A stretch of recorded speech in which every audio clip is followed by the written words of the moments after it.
বন্ধুরা, তোমরা সবাই কেমন আছো? ভালো আছো তো? চলে এসেছি আজকে আমার একটা নতুন রেসিপি নিয়ে, পনির মহারানী।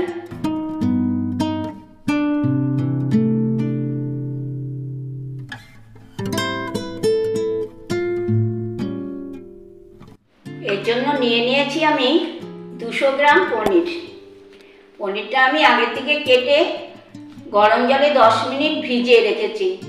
রেখে আমি ঠান্ডা জলে আবার ধুয়ে নিয়েছি। আর করে নিয়েছি আমি কাজু আর দই একসাথে পেস্ট। তাহলে চলো যাওয়া যাক আজকে হেসেলে।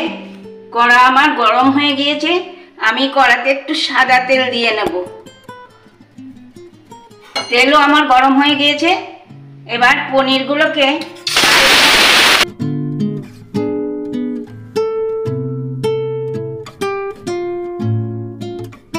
পনির আমার হালকা ভাজা হয়ে গেছে। এবার আমি এগুলোকে তুলে নিচ্ছি। এবার আমি দিয়ে নেব কড়াতে 2টো তেজপাতা, 2টো শুকনো লঙ্কা, আর দেবো আমার কাটা পেঁয়াজ। এগুলোকে আমি আবার হালকা করে ভেজে নেব। দিয়ে নেব একটু জিরে গুঁড়ো, আর দেব আমার আদা রসুন বাটা। এটা দিয়েও আমি এরকমভাবে নেড়ে নেব। এবার দেব আমার কাজু বাদাম আর দই পেস্ট করা।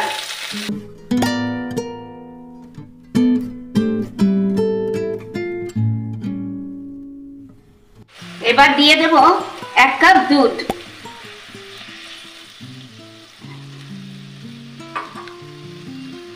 এবার দিয়ে নেব আমার আগে থেকে ভেজে রাখা পনিরগুলো।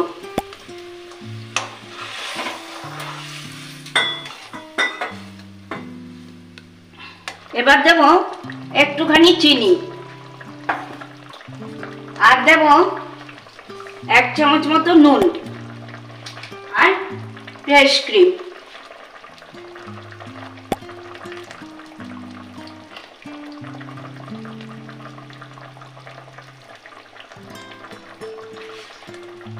এবার দেব 1 চামচ গরম মশলা, আর দেব একটু চিলি ফ্লেক্স।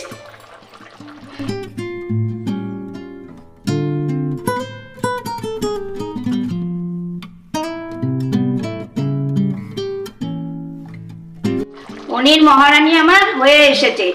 এবার আমি 2টো কাঁচা লঙ্কা এভাবে ছিঁড়ে দিয়ে নেব, আর দেব ধনেপাতা কুচি।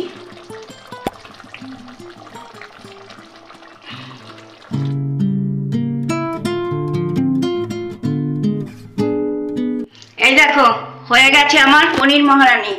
এবার আমি একটা পাত্রে ঢেলে নেব। এই দেখো বন্ধুরা, কত সহজে বানিয়ে ফেললাম পনির মহারানী। আজকে ভিডিওটা যদি তোমাদের ভালো লেগে থাকে তাহলে ফেসবুক, ইউটিউবে কমেন্ট করে আমাকে জানিও। ভালো লাগলে একটা লাইক, একটু শেয়ার করে দিও। মনে আছে তো মুখার্জিস কিচেন? তাহলে আজকে আসি, টাটা, বাই বাই। আবার আসবো নতুন কোনো ভিডিও নিয়ে। তোমরা ভালো থেকো, সুস্থ থেকো, আর আমাকে তোমরা এভাবেই ভালোবাসা দিতে থেকো।